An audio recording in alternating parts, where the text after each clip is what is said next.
12 years. 12 years in vans, airplanes, buses, and new places every night. After touring in a band for that long, your friends start saying, "Man, you must have some crazy stories. You should write a book." After 12 years, you get a few stories. How about the mind-numbing 16-hour haul across the Canadian Shield in a van with a broken muffler?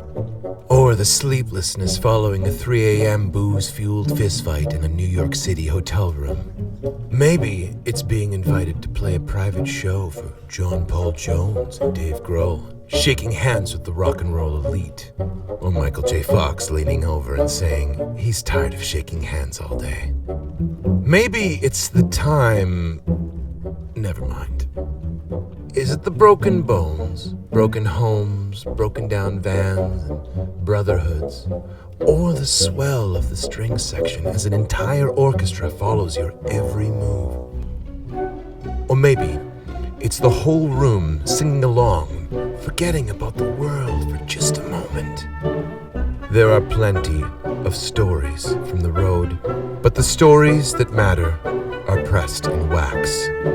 They're told over 8 albums, and they live in the hearts of a dedicated fan base. They live in the couple from Alberta who spent their anniversary week following the band on a Canadian tour. In the lungs of kids in Munich screaming at the stage for a song that they had to get from an import CD. They're in the thousands of people at hundreds of shows in dozens of countries. And we're not finished yet. There are still more stories to tell. The agents, the labels, the managers, the highs and the lows, they come and go. But there's been one constant. You. And Dan.